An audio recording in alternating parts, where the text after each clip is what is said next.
Hello and welcome to Civil Discourse Now. My name is Mark Small. I'm an Indianapolis attorney. I'm here with co-host Paul Ogden.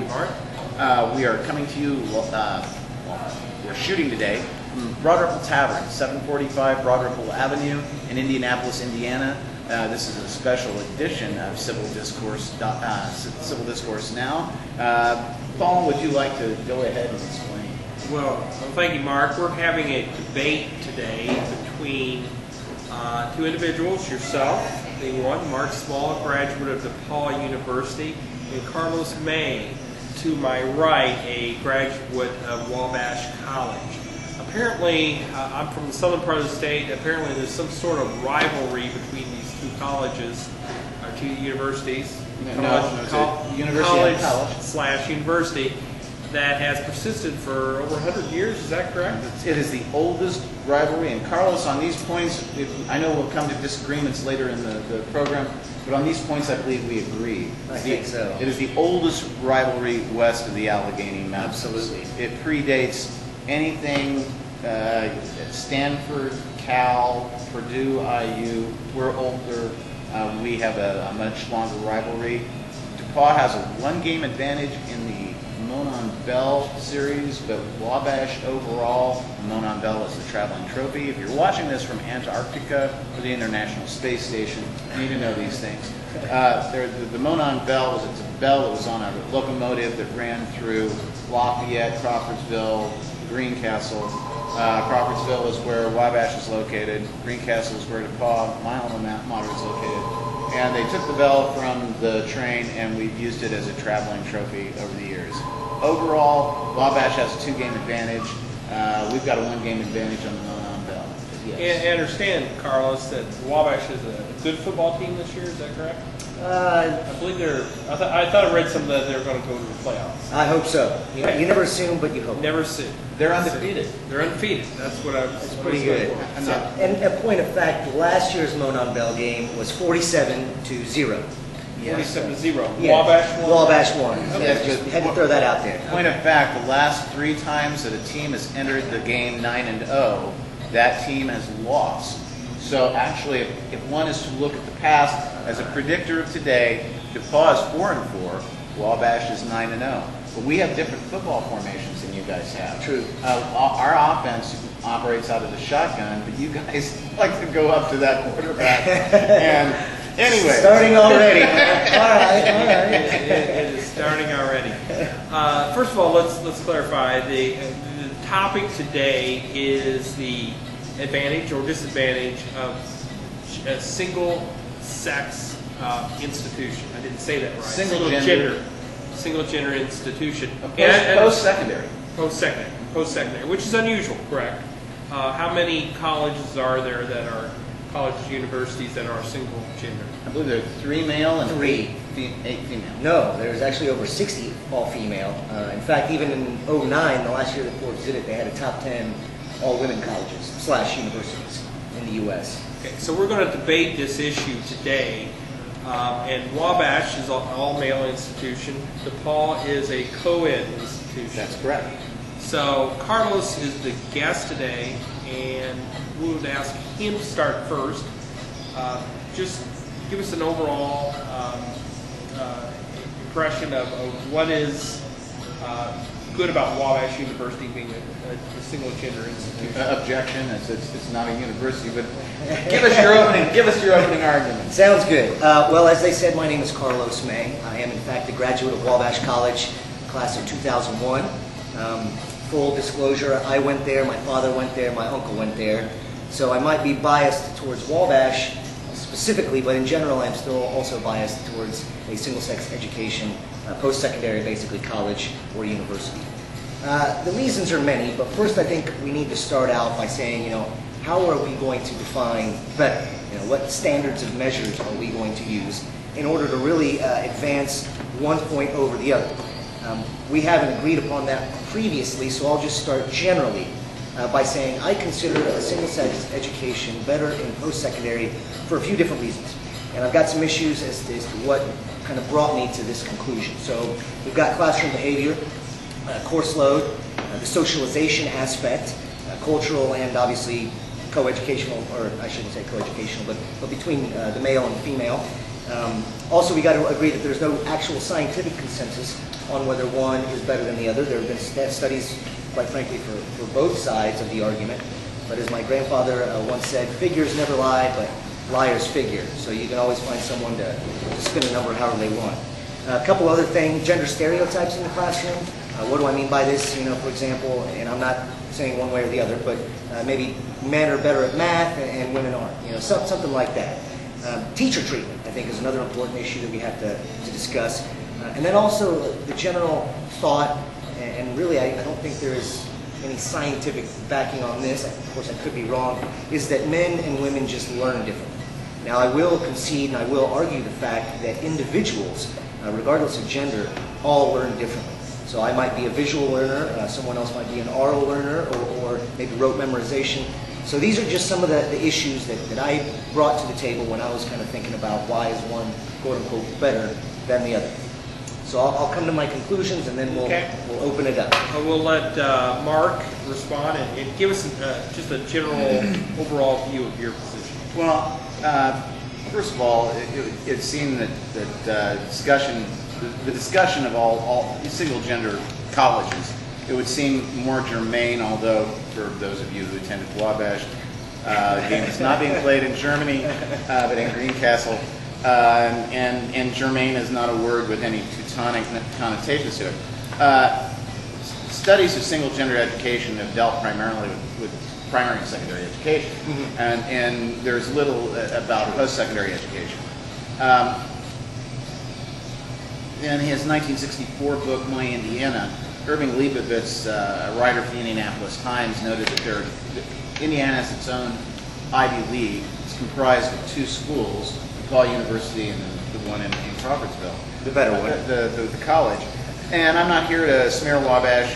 It's a very fine school. Yeah, you are. It's ranked 86th in the country by Forbes magazine and America's Best Colleges. DePauw is 50th in the same poll. We were also ranked 6th in the country this year by Princeton for partying. So I think it shows a balance in liberal arts. First of all, single-gender education does not prepare students as fully as co-educational education for real life. One half of my peers at DePauw were women. 18-year-olds don't know a lot about life coming into college. They think they do. Hopefully when they graduate, they know that they knew far less when they were coming in and are skeptical of what they know at the point of graduation. Their education should be optimum upon going out of college. And there's a difference between dealing with members of the opposite sex as dating partners and as partners or team members in a class project of some sort or in a lab.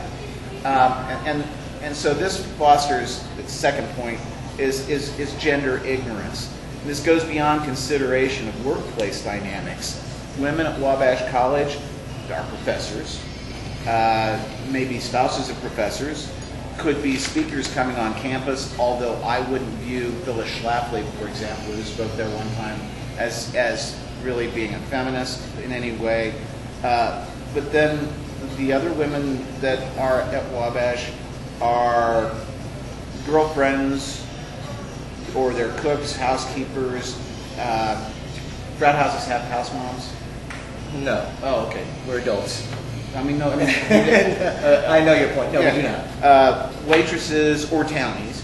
On weekends, moms and sisters sometimes come to visit. So I think that those are two big things. Plus, single-gender education reinforces the specific biases about a gender. Women aren't supposed to be good in math. Women aren't supposed to be good in science. So that when you have a single gender institution, you have all guys sitting there and talking about, I know a Wabash alum, a friend of mine was an econ prof, and he said, well, you know, when we sat down and talked about, in my history class, to talk about war, our prof came in and said, okay guys, let's talk war. So what? Why can't you say, let's talk about war with both genders being there? And we could go through a who's who and look at which people graduated from single-gender colleges. That's unfair in some ways because there are only 3 all-male colleges that exist. And a lot of times women who are at the top of the lists come from upper class socioeconomic backgrounds, and so they will be better able in a college setting and in life setting to do well because that's where they came from. Although in all fairness, one of the alums of Wabash College, and you can correct me if I'm wrong on this, is Andrea James. And she is very prominent in the transgender movement. And so I think that's, but I don't know if that counts as being non-single gender. I wouldn't think. All right. Let's focus on particular aspects of this debate. I want to start with classroom performance. Does it help Carlos to have a single gender institution in terms of classroom performance? And you obviously went there. What years? From 97 to 2001. Okay, so you graduated before you were born. Yes. Okay. Does it help in terms of classroom performance in your opinion to be a single gender institution? Absolutely. Absolutely, I think it does. Many different reasons why. But first, I need to make one point, and then I'll specifically respond to the question. I do believe that in order to have a full discussion as to which one is better, it helps to have attended both styles of schooling. Now, I do believe I'm the only one who's actually done that. So I've done coeducational in elementary, middle school, high school, military academy as well. In addition to that, then I did Wabash College. After that, I went to law school and did co-ed as well. So I've done both factors there, both sides. Now, so you've gone both ways. Yeah, I've gone both ways there. So classroom preparation, classroom discussion, classroom ethics, all of these things. What about the classroom? I do think it's better, and I'll start with a couple specific points. Now, sometimes, I think most times, when you are interacting with someone of the opposite sex and you're attracted to them, you definitely don't want to say something stupid. You don't want to say something that could be perceived as ignorant or something that could be perceived as mean. And so you just naturally kind of moderate yourself. Maybe I shouldn't say this. Maybe I shouldn't say that. Even though it might be what you believe, and if you had another 5-6 minutes to think about it, you put it in the right way. But especially guys, sometimes we just blurt stuff out. Man, you're attractive. Maybe they don't want to hear it quite like that. So that is certainly one aspect. I do recall very specific instances in high school and in law school discussing certain issues and then discussing basically those same exact issues at Wabash, and the types of discussions were completely different. Now, I'm not saying that they were better or worse, I'm saying that they were different. But this leads, and this is another notch on the belt of, yes, it makes it better. The specific conversations helped because they really dug down deep into some of the issues that you wouldn't be wanting to discuss. Now, let me give you the example here. In law school, we were talking, it was medical law, one of the medical law classes. So we were specifically talking about, I think a lawsuit for some erectile dysfunction situation. And I don't recall the specifics of the case, but it was the thrust of the conversation, what I recall. But you were talking about doctors, and so that it didn't have anything to do with that ethics. Well, no, but we're not discussing ethics here. But we can discuss doctors and ethics. Certainly we can. Now, in Wabash, we were talking about basically gender studies as it relates to health, and it's the same deal, So specifically erectile dysfunction. I do know that at Wabash, guys were much more open and willing to talk about specific things like that. And Carlos, excuse me, we're almost at 14 minutes. About to close in a second. Well, then I'll finish it up. It was a much better conversation in terms of they were willing to be open and honest about some of these things.